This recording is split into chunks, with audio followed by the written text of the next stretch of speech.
I'm Eric.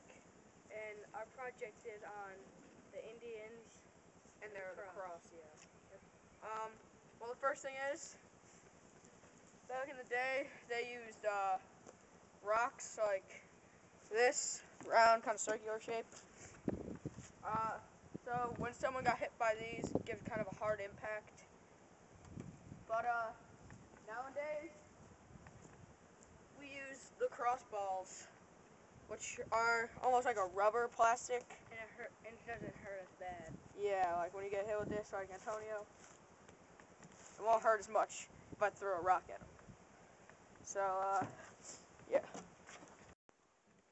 We're gonna pass with a rock like the Indians would. So rock, sticks.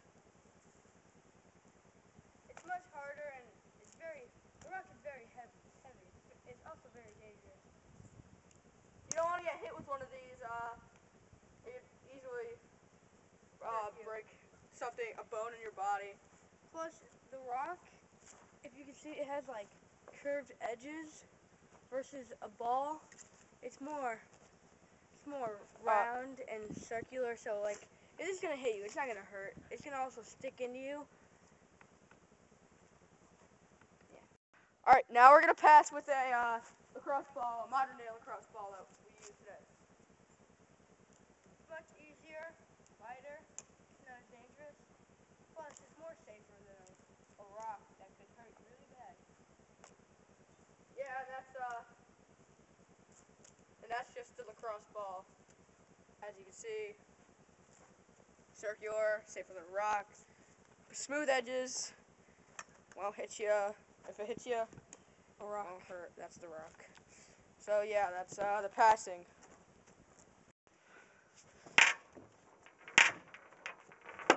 Okay, now we'll be showing you lacrosse sticks and the difference how they've changed over the years. This is a lacrosse stick. Well, it's just a stick, but this is lacrosse somewhat like how they had in the Indians.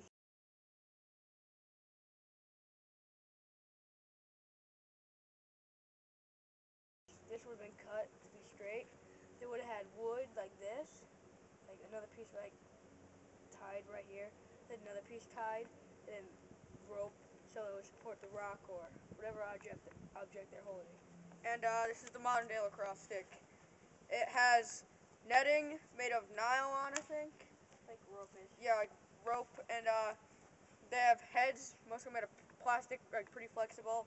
Sticks are like Metal. aluminum, like metal, stuff like that. And they have like mine has built-in grip. Antonio's has grip on it, but older lacrosse sticks had no grip on it. Like, see, mine's more like, you can see the And that's the difference between the lacrosse sticks back then and the lacrosse sticks now. Back then, on regular lacrosse fields, they were normally about 450 to 480 feet. No, Yards. 450 to 480 yards.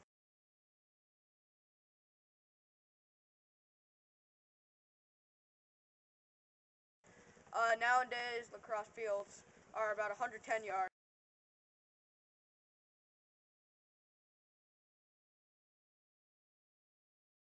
which is 10 yards bigger than a football field. So, normal back then a lacrosse field was about 4 times bigger than what one is now. And it's way easier to run than a old-fashioned lacrosse field.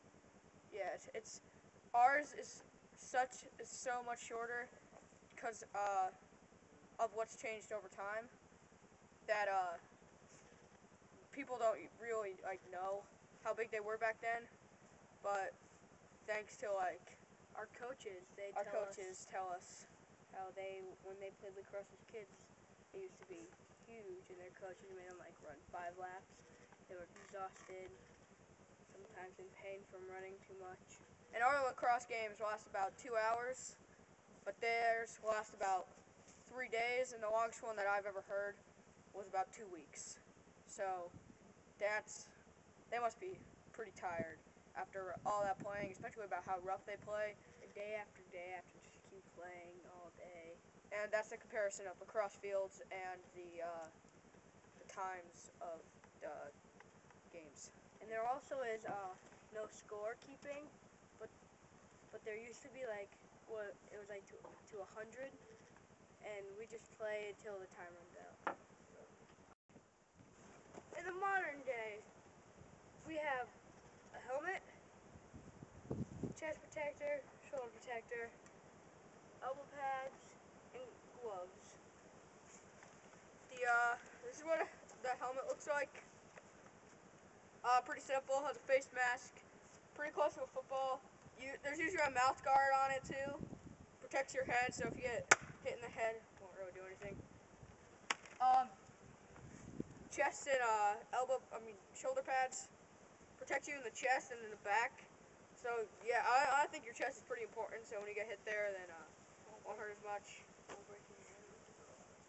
Elbow pads. The elbows are pretty sensitive. Like has some nerves in it. So yeah, that's if you get hit there, it's gonna hurt. There's also rib pads. You put them on like a shirt kind of thing, but you connect them to these, and it protects like your rib cage. Some people get extended padding, so it goes to right here, and they'll have it. And the gloves normally protect your fingers from when you're playing lacrosse, boys lacrosse, you like slash for the ball, and then just protect your wrist, and it's just more helpful. And then when the Indians played, they had no padding whatsoever. They didn't even have cleats. They got hit. They just had big pairs. Yeah, people say they have like moccasins and stuff. Well, I don't think they had moccasins. I think they just ran barefoot. Helmets, so they got hit in the head. I think they had. Well, I saw a picture. They had like medics on the side, so medics come and aid them if they got hurt. If you got hit in the head, you're probably gonna be wounded. They didn't have medicine back then. They didn't have care, so that would hurt. Yeah. Sometimes if you take a look at the stick, it could be sharp like this. So if that like goes into you, that's gonna hurt. So if that goes right into your chest like that, you're gonna die probably. And yeah, so it's pretty important to have the pads. So nowadays it's a lot safer than it was back then. Plus the chest protects you. Like say Eric was running towards me and I just go like that really hard, that could break a rib. Break a rib. It could. The wind knocked out of you. It could just really hurt. Yeah. So we also have cups for all those guys that need them, and they protected your special parts. Your parts, yeah. And if you got hit there, pretty bad. Especially for the Indians, they had nothing. So yeah. All right, now we're gonna have a lacrosse mini game with a lacrosse ball. I'm not sure how they started, but when you start, you always have a thing called a face-off. It's when one player, like Eric's in a different team, and then another player crouches, and when we say 1, 2, 3, go, you clamp down, and then you kind of try to get the ball, and then Yeah, miss. yeah, you're supposed to make it. Yeah, that's how you play lacrosse pretty much. Similar with Indian lacrosse, except of course rock and the goals are about 3 times the size of a soccer goal. So if I were to shoot anywhere between That tree and then the little table thing. yeah, if I were to shoot like that, that'd be a goal for Indians. So it's a lot easier for them, even though they have to run more. The scoring is easier, so it'd probably be easier to get to 100 points, as mentioned earlier in the video. 100 points till the game ends. And that's our history project about lacrosse. Thanks for watching.